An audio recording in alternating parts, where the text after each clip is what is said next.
नमस्कार, एक और टिप्पणी के साथ मैं तुल चौरसिया। दुनिया का मीडिया अपने सत्ताधारियों और नेताओं से इस तरह के सवाल पूछता है।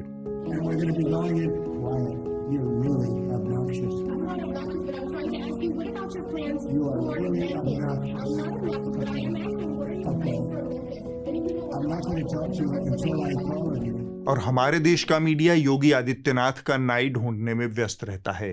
इसे इस बात की पड़ी है कि योगी जी के सिर पर बाल क्यों नहीं उगते।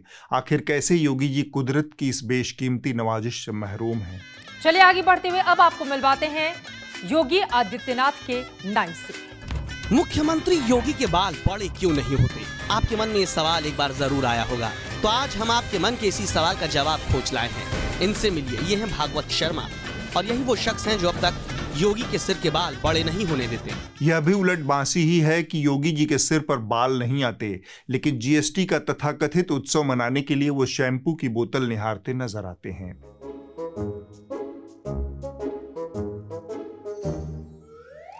जिस देश में यह सब धड़ल्ले से चल रहा हो, उस देश में किसी किसी गांधीवादी की पड़ी है। सोनम वांगचुक जैसे सामाजिक कार्यकर्ता को रासुका यानी एनएसए के तहत गिरफ्तार करके जेल में डालने से किसी को क्या ही फर्क पड़ता है। पिछले हफ्ते देश के उत्तरी सीमांत इलाके लद्दाख से बेहद चिंताजनक खबर आई। लद्दाख को पूर्ण राज्य और संविधान की 6ठी अनुसूची में रखने को लेकर चल रहा आंदोलन हिंसक हो गया।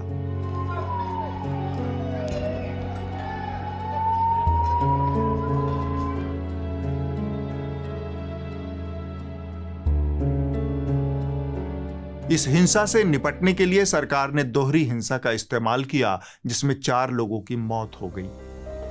केंद्र शासित प्रदेश लद्दाख को पूर्ण राज्य का दर्जा दिए जाने की मांग को लेकर शुरू हुआ प्रदर्शन तब हिंसा में बदल गया जब पुलिस और आंदोलनकारियों में झड़प हो गई। इस घटना में अब तक 4 लोगों की मौत हो चुकी है और 50 से ज्यादा घायल हैं। सोनम वांगचुक लद्दाख की पहचान रहे हैं। एक समय वो प्रधानमंत्री नरेंद्र मोदी के बड़े प्रशंसक और हितैषी रहे। लेह के इस इंजीनियर की पहचान क्लाइमेट चेंज एक्टिविस्ट की भी है, लेकिन बड़ी पहचान एक गांधीवादी सामाजिक कार्यकर्ता की रही है। सोनम को लोग तमाम अनूठे आविष्कारों के लिए भी जानते हैं। इनमें भारतीय सेना के लिए बनाए गए उपकरण भी शामिल हैं। लेकिन सोनम को 24 सितंबर की हिंसा के लिए गिरफ्तार कर लिया गया और उन्हें जोधपुर की जेल में स्थानांतरित कर दिया गया। जलवायु कार्यकर्ता सोनम वांगचुक को शुक्रवार में लेह से गिरफ्तार करने के बाद रात करीब 9 बजे जोधपुर की सेंट्रल जेल में शिफ्ट कर दिया गया। वांगचुक के यहां ट्रांसफर किए जाने की खबर के साथ जोधपुर में जेल की व्यवस्थाओं में काफी बदलाव किए गए हैं और इसके साथ ही सुरक्षा घेरा भी जो बढ़ा दिया गया है। सोनम वांगचुक जब मोदी को चीन और अमेरिका के राष्ट्रपतियों के बराबर रखते थे, तब बीजेपी के नेता और कार्यकर्ता सोशल मीडिया पर उनकी तारीफ करते नहीं थकते थे। उस समय सोनम बीजेपी वालों के लिए देशभक्त पर्यावरण कार्यकर्ता और देशभक्त वैज्ञानिक हुआ करते थे। लेकिन सितंबर का महीना आते आते सब कुछ बदल गया। सोनम फिलहाल दरबारी मीडिया, सत्ता पोषित सोशल मीडिया ट्रोल्स और भाजपा के लिए गद्दार और विदेशी एजेंट हैं। बीजेपी वाले उन्हें अब गद्दार लिख रहे हैं। भारत के नक्शे में कुछ इलाके ऐसे हैं जिन पर कैमरों की नज़र तब जाती है जब वहां से धुआं उठने लगता है। लद्दाख अब उनमें से एक बन चुका है। पिछले 6 सालों से लद्दाख में शांतिपूर्ण प्रदर्शन चल रहा था। इस अनशन की टाइमलाइन को लगे हाथ समझ लीजिए। 2019 में कश्मीर से धारा 370 की समाप्ति के बाद भाजपा सरकार ने लद्दाख के लिए कुछ वादे किए थे। इनमें संविधान की 6ठी अनुसूची में डालना शामिल था, लेकिन वादा पूरा न होता देख वांगचुक ने शांतिपूर्ण अनशन शुरू कर दिया। 2023 में मिशन लाइफ यानी पर्यावरण के अनुकूल जीवन शैली की पहल के लिए उन्होंने मोदी की जमकर प्रशंसा की। अगस्त 2024 में उन्होंने लद्दाख में 5 नए जिले बनाने के लिए मोदी को धन्यवाद दिया। हालांकि मूल मुद्दे जस के तस बने रहे। पिछले साल सितंबर के महीने में उन्होंने लेह से दिल्ली तक पैदल मार्च किया था। 30 सितंबर को उन्हें सिंधु बॉर्डर पर हिरासत में ले लिया गया था। पुलिस ने जब उन्हें रिहा किया तब वो गांधी समाधि पर गए और अपना आंदोलन जारी रखने की बात कही। 10 सितंबर को उन्होंने लेह में फिर से भूख हड़ताल शुरू की थी। 24 सितंबर को इसने हिंसक रूप अख्तियार कर लिया। ये एक मुख्तसर से टाइमलाइन है सोनम वांगचुक की मांग और अनशन की। इस आंदोलन का नेतृत्व लेह अपेक्स बॉडी और कारगिल डेमोक्रेटिक अलायंस मिलकर कर रहे थे, मगर यह मुद्दा कमोबेश नेशनल मीडिया से गायब रहा। लेकिन 24 सितंबर को हुई हिंसा के बाद दरबारी मीडिया सोनम वांगचुक और लद्दाख के प्रदर्शनकारी युवाओं पर भूखे भेड़िए की तरह झपट पड़ा। तो क्या बाकी रह गया? अब एक तो वो सोरोस जो भड़काता है भारत देश भर में माहौल, दुनिया के अलग अलग देशों में माहौल खराब करता है। अगर गृह मंत्रालय की बातों को सही माना जाए तो ये भारत का सस्ता सोरोस। इस हिंसा को भड़काने का आरोप सोनम वांगचुक पर लग रहा है और इस हिंसा के लिए नेपाल से भी कुछ लोगों को बुलाया गया था। सोनम वांगचुक खुद शांतिपूर्ण तरीके से भूख हड़ताल कर रहे थे, तो जो सुनने आए थे उनको ये क्यों कह रहे थे कि श्रीलंका, नेपाल और बांग्लादेश जैसा यहां पर बदलाव आ जाएगा? सिर्फ मीडिया ही नहीं बल्कि सत्ताधारी भाजपा का पूरा तंत्र भी सोनम वांगचुक और लद्दाख के प्रदर्शनकारियों के खिलाफ फर्जी कॉन्स्पिरेसी की कहानियां फैलाने में लग गया। भाजपा के नेता बेशर्मी से जो फर्जीवाड़ा फैला रहे थे उसे आंख बंद करके दरबारी हुड़कचुल्लुओं ने जनता तक मिर्च मसाला लगाकर परोस दिया। संबित पात्रा और अमित मालवीय के इन फर्जी दावों को देख लीजिए। ये कांग्रेस का ही प्रोटेस्ट था और आप देख सकते हैं कांग्रेस के काउंसिलर स्टानजिंग सेपांग, ये है कांग्रेस के काउंसिलर स्टानजिंग सेपांग, ये अपर लेह वार्ड से काउंसिलर हैं, ये मेन इंस्टिगेटर हैं।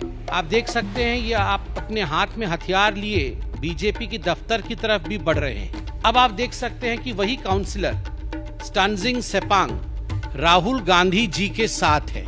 यह जो तस्वीर है ये राहुल गांधी है, ये स्टानजिंग सेपांग है। और इस फर्जीवाड़े पर आधारित अधनंगे सच वाले शो भी देख लीजिए। यानी बीजेपी ने गंभीर सवाल उठा दिए, क्या इस तरह से नेपाल को देखने के बाद हिंसक आंदोलन भारत में उकसाने की कोशिश हो रही है और वो सीधे सीधे कांग्रेस पार्टी के काउंसलर पर ये आरोप लगा रहे हैं। ये वो कांग्रेसी था वैसे जिसका मैं जिक्र कर रहा था, ये कांग्रेसी हाथ में इतना बड़ा हथियार, ये वो कांग्रेसी कि जानबूझकर हिंसा को भड़काया गया।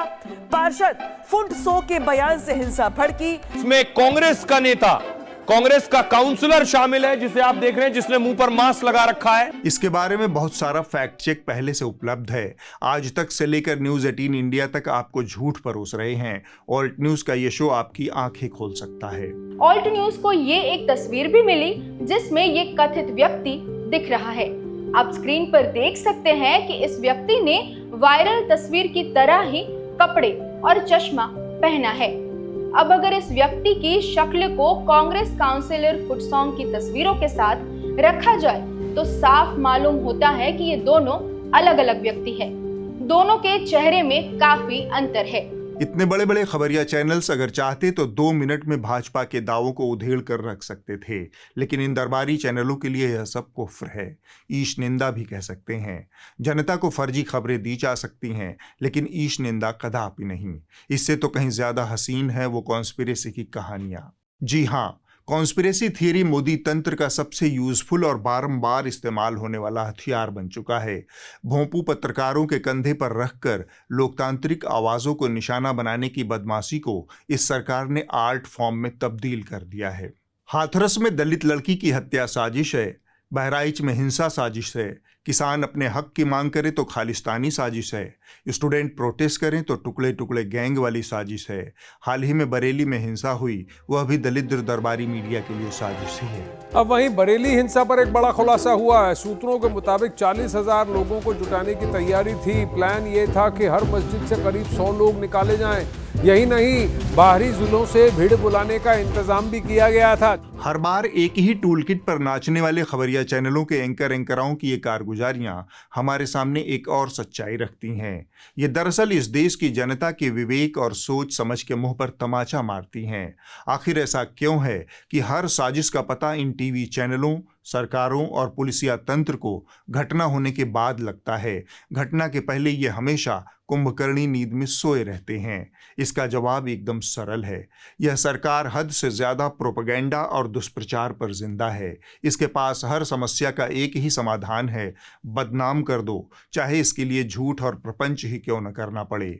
अपनी वफा साबित करने के इतने सारे इम्तहान से ये दरबारी एंकराएं हर रोज गुजरते हैं। इन्होंने हर समय समय पर कैसे कैसे खेल दिखाए, उसका एक उदाहरण आपको तिहाड़ शिरोमणि के माध्यम से दिखाना चाहता हूं। तो मैं आपको बताना चाहूंगा कि लद्दाख में शिक्षा के स्तर को जमीन से आसमान तक पहुंचाने के लिए सोनम वांगचुक ने एक बड़ी भूमिका अदा की है। पहले तो मैं आपको यह बताना चाहता हूं कि इस प्रकार के लोग जो अपने आप को समाज सेवक कहते हैं, एनजीओज चलाते हैं, कहते हैं कि हम समाज सेवा के लिए ये एनजीओज चला रहे हैं, फिर एनजीओज को चलाने के लिए ये पैसा लेते हैं, बड़ी बड़ी कंपनियों से पैसा लेते हैं और विदेशों से भी पैसा आता है। नाम देखिए और काम देखिए। वक्त बदल दिया, जज्बात बदल दिए, जिंदगी बदल दी। सोनम वांगचुक पर सरकार का धुआंधार एक्शन देश के लोकतंत्र की एक और परीक्षा है और यह शर्मनाक है। लोकतांत्रिक तरीके से अपना हक मांगने वालों को यह सरकार षड्यंत्रकारी, विदेशी एजेंट, राष्ट्र विरोधी होने का तमगा 1 मिनट में उपलब्ध करवा देती है। जबकि हिंसा के बाद सोनम वांगचुक ने अपना अनशन खत्म कर दिया। उन्होंने कहा कि हिंसा उनका रास्ता नहीं है। मैं अपील करता हूं लद्दाख के युवा पीढ़ी से कि वो जो भी हो इस रास्ते पर न चलें, हिंसा के रास्ते पर। ये मेरे 5 साल के कोशिशों को नाकाम कर देता है। अगर हम इतने सालों से अनशन कर रहे हैं, शांति से पदयात्रा कर रहे हैं और फिर अंत में अगर हिंसा कर बैठे तो ये हमारा रास्ता नहीं है। इसके बावजूद गृह मंत्रालय ने उन्हें हिंसा का मास्टरमाइंड ठहराया और रासुका के तहत गिरफ्तार कर लिया। उनके एनजीओ का FCRA लाइसेंस रद्द कर दिया गया। दावा है कि उनकी विदेशी फंडिंग की जांच चल रही है। यह सब लद्दाख में हिंसा के 2 दिन के भीतर हुआ। चीन से कनेक्शन बताया जा रहा है। डीप स्टेट और अमेरिका का कनेक्शन भी खोजा जा रहा है। सारे सोशल मीडिया ट्रोल्स, गृह मंत्रालय के सभी ज्ञानी अफसरान और मंत्री 6 साल से जारी सोनम वांगचुक के सत्याग्रह के दौरान कुछ भी राष्ट्र विरोधी नहीं खोज पाए थे और अब 2 दिनों के भीतर ये सारा ज्ञान खोद कर लाए हैं। बिना पाकिस्तान के कोई षड्यंत्र कैसे सफल होता, यह कमी लद्दाख के डीजीपी ने पूरी कर दी। डॉन की जो इवेंट है इन्होंने इस्लामाबाद में की और वहाँ पे जिस किस्म के उनके बयान हैं और उनकी जो उनको अवार्ड किया गया वहाँ पे, और साथ ही साथ एक इंसिडेंट जो मैंने बताया पाकिस्तान PIO का, जो कि हमें पता चला था कि जिसमें उनकी जो कुछ फुटेज बाहर भेजी गई थी, तो उसमें एक चांस है कि इनका इस किस्म से एंटी इंडियन एजेंसीज के साथ लिंक है। और इनसे भी ज्यादा तेज और चालू हैं हमारे हुड़क चुल्लू, जो 6 साल तक सोने के बाद अचानक से सरकार के साथ कुकुरहाव शुरू कर देते हैं। वही चीनी एजेंट जो चीन के सामान का बहिष्कार करता है, वही देशद्रोही जिसने अनुच्छेद 370 हटने पर PM मोदी का शुक्रिया अदा किया था, वही षड्यंत्रकारी जिसे साल 2018 में शिक्षा के क्षेत्र में योगदान देने के लिए रेमन मैग्सेसे पुरस्कार से सम्मानित किया गया। फिलहाल हम कुछ जरूरी बातें कर लेते हैं। लंबे अरसे में अगर मोदी सरकार का ट्रैक रिकॉर्ड देखें तो आप पाएंगे कि संकट के समय में उसकी राजनीतिक क्षमता, विजन और प्रबंधन की कलई खुल जाती है। आप मणिपुर देख लें, आप किसान आंदोलन देख लें, आप कोविड की आपदा देख लें या फिर आप मौजूदा लद्दाख संकट देख लें। लगभग हर बड़े संकट के मौके पर यह सरकार राजनीतिक समाधान दे पाने में कमजोर सिद्ध होती है। ऐसे मौकों पर सरकार की 2 ही रणनीतियां देखने को मिलती हैं, या तो चुप्पी साध लो जैसा कि कोविड की 2nd वेव के दौरान दिखा, या फिर टालते रहो जैसा कि मणिपुर या किसान आंदोलन के दौरान दिखा। मोदी सरकार में राजनीतिक संकटों से निपटने के लिए किसी रोड मैप का अभाव नजर आता है। लद्दाख का मसला इस सरकार का खुद से खड़ा किया हुआ मसला है। लद्दाख को 6th शेड्यूल में डालने का वादा भाजपा ने किया था। एक बड़ा मौका उस वक्त आया जब पिछले साल जम्मू कश्मीर में विधानसभा के चुनाव हुए। इसके बाद से लद्दाख के लोगों की बेचैनी और बढ़ गई थी, लेकिन केंद्र सरकार उनके मुद्दे को बस टाले जा रही थी। अपनी तंगहाली से निपटने का रास्ता इस सरकार ने प्रोपेगेंडा में ढूंढ लिया है। चौतरफा मिस इन्फॉर्मेशन और डंडे का जोर, यही एकमात्र रणनीति दिखती है। जनता के दिमाग पर प्रोपेगेंडा की बमबारी करते रहो। मसलन जिस तेजी से लद्दाख में डीप स्टेट, CIA, ISI और चीन का हाथ होने की खबरें आई हैं, वह शर्म से सिर झुकाने वाली बात है। जिस तेजी से गृह मंत्रालय ने सोनम के NGO सेकमॉल पर कार्रवाई की है, वह भी हास्यास्पद है। सोनम की संस्था सेकमॉल का FCRA लाइसेंस रद्द करते हुए केंद्रीय गृह मंत्रालय ने 25 सितंबर को कहा कि लद्दाख के शैक्षिक और सांस्कृतिक आंदोलन सेकमॉल ने पत्र के माध्यम से जो जानकारी दी है, उसके मुताबिक उन्होंने देश की संप्रभुता का अध्ययन करने के लिए विदेशी धन लिया है। यह राष्ट्रहित के खिलाफ है और विदेशी चंदा अधिनियम 2010 का उल्लंघन है। गृह मंत्रालय के इस आरोप के जवाब में वांगचुक की पत्नी गीतांजलि आंगमो ने न्यूज लॉन्ड्री से कहा कि गृह मंत्रालय ने उनके जवाब की मूर्खतापूर्ण ढंग से गलत व्याख्या की है। सेकमॉल की सह संस्थापक आंगमो ने बताया कि उन्होंने खाद्य संप्रभुता की बात कही थी, जो कि कानून के दायरे में आता है, जबकि गृह मंत्रालय ने उसे तोड़ मरोड़ कर राष्ट्र की संप्रभुता से जोड़ दिया है। ये काम कर रहा है देश का गृह मंत्रालय, जिसे 24 सितंबर से पहले पता तक नहीं था कि इतना बड़ा देशद्रोही संगठन लद्दाख जैसे संवेदनशील सीमांत इलाके में भारत की संप्रभुता से खिलवाड़ कर रहा है। इतने योग्य और कर्मठ लोगों के हाथ में है इस देश की कमान। सोनम वांगचुक ने क्या गलत बोला? जैसे ही हिंसा हुई और लोग मरे, हमने देखा कि बीजेपी ने औरों पे दोष देने का एक खेल शुरू कर दिया, जिसमें कांग्रेस पर और मुझ पर भी बहुत दोष इल्ज़ाम लग रहे हैं। तो ये एक तरह का स्केपगोट, कोई बलि का बकरा ढूंढने की तरफ का इशारा करता है, ताकि उनके जो जिन वजहों से ये युवा मजबूर हुए ऐसा करने में, वो छिप जाए। अब हम बीते हफ्ते की एक और विस्फोटक खबर की बात करेंगे। आप में से बहुतों ने न्यूज लॉन्ड्री पर पूर्व मुख्य न्यायाधीश डीवाई चंद्रचूड़ का इंटरव्यू देखा होगा। हमारे सहयोगी श्रीनिवासन जैन ने कुछ ऐसे ज्वलंत सवाल पूछे हैं जो इस पूरे हफ्ते इंटरनेट पर सनसनी बनकर छाए रहे। So hold on.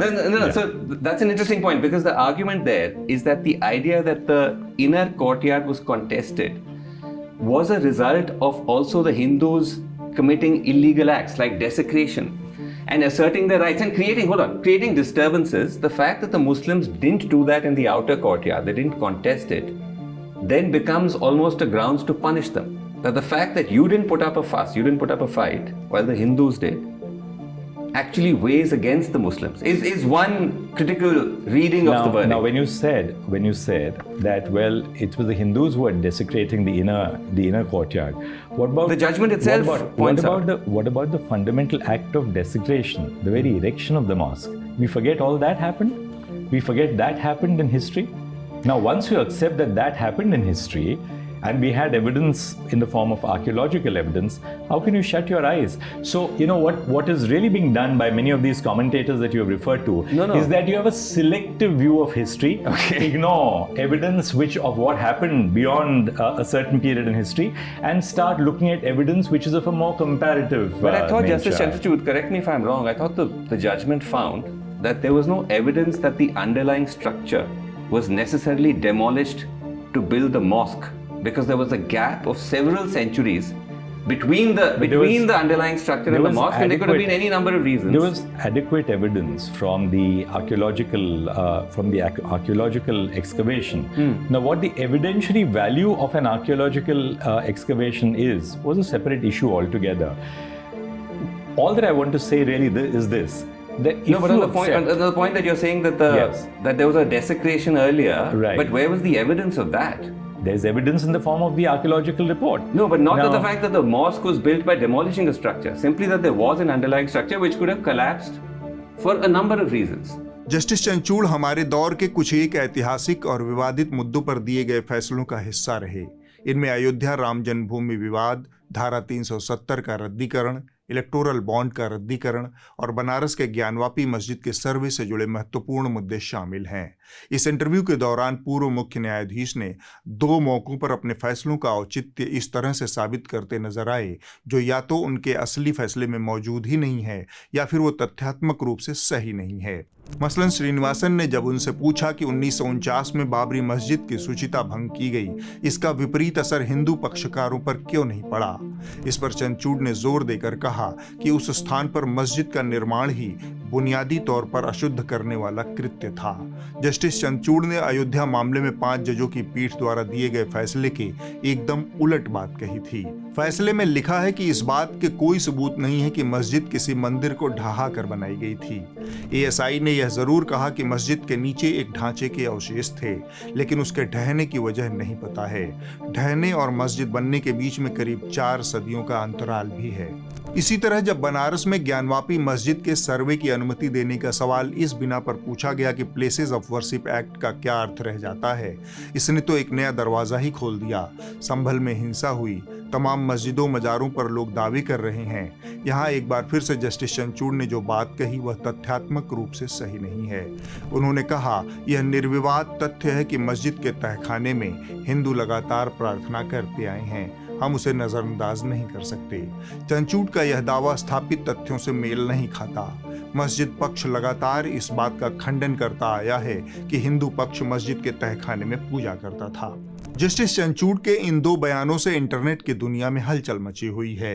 Justice Chandrachud ने अपने बचाव में कहा है कि उनके बयानों को संदर्भ से काट कर जहां तहां से उठा लिया गया है और गलत तरीके से पेश किया गया है। That question which you asked me at the end, on what I said in the course of an interview. I think what is being done is, like again, something in social media, that you lift out of context one part of the answer and then take another part of the answer. यहाँ पर हम justice चंचूड़ से सम्मान सहित एक असहमति दर्ज करना चाहते हैं। उनका बयान कहीं से काटा या छांटा नहीं गया है। उनका बयान पूरी निरंतरता से मौजूद है। जस्टिस का पूरा इंटरव्यू न्यूज लॉन्ड्री की वेबसाइट पर जस का तस मौजूद है। आप वहां पर यह पूरा इंटरव्यू देखें और खुद निर्णय करें। जस्टिस चंचूड़ से हम सम्मान सहित इतना ही कहना चाहते हैं, बचाव का यह तर्क नेताओं का अक्सर होता है कि काट छांट कर पेश किया गया। आपसे ऐसे स्पष्टीकरण की उम्मीद देश नहीं करता। इस तरह के इंटरव्यूज, रिपोर्ट्स तभी संभव हैं जब पत्रकारिता में आप जैसे आम नागरिकों का निवेश हो। जस्टिस डीवाई चंचूड़ का इंटरव्यू आपने बहुतेरे मीडिया संस्थानों में देखा होगा, लेकिन वो बड़े फैसले जिनसे जस्टिस चंचूड़ का कार्यकाल, उनकी विरासत जुड़ी रहेगी, वो सवाल लोगों ने नहीं पूछे। मीडिया जवाबदेह और ताकतवर लोगों से सवाल तभी पूछ सकेगा जब उसकी कमान आपके हाथ में होगी, ना कि किसी बिग कॉरपोरेशन या सरकारी विज्ञापन के हाथ में। हम इस तरह की तमाम खबरें और ज़रूरी सवाल करते रहें, इसके लिए आपका सब्सक्रिप्शन बहुत ज़रूरी है। उम्मीद है आप हमारी पत्रकारिता की मदद करेंगे। आपको ये चेहरा याद होगा, ये हमारे देश के एक लब्ध प्रतिष्ठ राजनेता हैं। इनका नाम है सुब्रमण्यम स्वामी। प्रख्यात विद्वान और अर्थशास्त्री हैं। सत्ता के गलियारों में ये डिस्ट्रक्टिव पॉलिटिक्स यानी विध्वंसक राजनीति करने वाले नेता के रूप में मशहूर हैं। बहरहाल आज हम इन्हें इसलिए याद कर रहे हैं कि 2011 में इन्होंने मुसलमानों के खिलाफ एक भड़काऊ लेख लिखा था। इसमें उन्होंने भारत के मुसलमानों से मताधिकार छीन लेने की वकालत की थी। इसकी कीमत उन्हें हार्वर्ड यूनिवर्सिटी से बर्खास्तगी के रूप में चुकानी पड़ी थी। वहाँ ये छात्रों को अर्थशास्त्र पढ़ाते थे। उनके नफरती लेख के कारण हार्वर्ड ने इन्हें बाहर का रास्ता दिखा दिया। हमारे देश में ऐसी कोई दिक्कत या नैतिक संकट नहीं है, न यूनिवर्सिटियों के सामने, न ही खबरिया चैनलों के सामने। हमारे देश में तथाकथित नफरती शिक्षकों, प्रोफेसरों की बहार आई हुई है। तमाम स्वघोषित RSS expert, full time propagandist, part time professor धड़ल्ले से टेलीविजन चैनलों पर अपनी जहर बुझी बयानबाजियां करते हैं और उन्हें इस बदमाशी की कोई कीमत भी नहीं चुकानी पड़ती। पिछले हफ्ते दिल्ली यूनिवर्सिटी का यह मनबड़ मास्टर एबीपी न्यूज पर इसी किस्म का जहर फैलाते हुए पाया गया। देखिए, मेरा तो व्यक्तिगत मानना यही है कि इस देश में मुसलमानों को बराबरी का ही अधिकार नहीं मिलना चाहिए। ये देश हिंदुओं का है जिसमें मुसलमान रहते हैं, उनको नागरिक अधिकार बिल्कुल दीजिए, लेकिन जो कल्चरल स्पेस है इस देश का, इस कल्चरल स्पेस में उनको बराबर का अधिकार बिल्कुल नहीं मिलना चाहिए। मुसलमानों को एक देश मिल चुका है, बिल्कुल नहीं है। मैं कहता हूं मुसलमान, मेरी इच्छा है, मैं अपना ऐसा विचार रखता हूं कि मुसलमानों को एक नया देश मिल चुका है।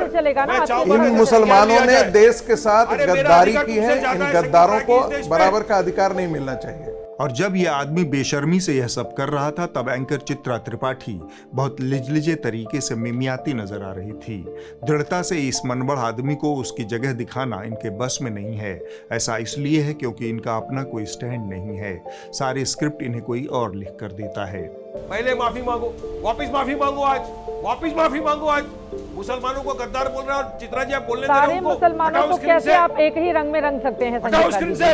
सारे मुसलमानों को कैसे आप एक ही रंग में रंग सकते हैं? हटाओ स्क्रीन से। इसी शुक्राने के माहौल में आप इस हफ्ते की रिपोर्ट देख लीजिए। जो कही जा रही थी बातें कि अंदर में भी सोशल डिस्टेंसिंग। इस हफ्ते की रिपोर्ट DW हिंदी से है। यह रिपोर्ट जरीना नाम की एक महिला के जीवट की कहानी है, जिन्होंने नई दिल्ली की सीमा से सटी एक पुनर्वास कॉलोनी में तमाम महिलाओं को साथ लेकर शौचालय की लड़ाई लड़ी और नतीजे में पूरी कॉलोनी की महिलाओं को सामुदायिक शौचालय की सुविधा मिली। घर घर जाके बहनों से पूछा, भाई किसी को ज़रूरत हो, जो कि जिनके मकान बने हुए हैं या अपने गली के बाहर बनाना चाहती हैं, तो वो अपने शौचालय का सामान लेके उसमें थोड़ा सा पैसा अपना मिला के वो शौचालय बना सकती हैं। यहाँ की महिलाओं ने दिन में खाना पीना छोड़ दिया था ताकि उन्हें शौचालय न जाना पड़े। जब खाना जाएगा ना पेट में सर, तभी वो सेहत भी अच्छी रहेगी। जो सर शौचालय आ गया ना, तो सारी महिलाएं थोड़ी देर के लिए अपने घर में किया और थोड़ा नहाया धोया, पानी भी मिल गया और शौचालय भी मिल गया, नहाया धोया, तो सुबह सुबह अपने सब ड्यूटी चली गई। अगले हफ्ते होगी एक और टिप्पणी। नमस्कार।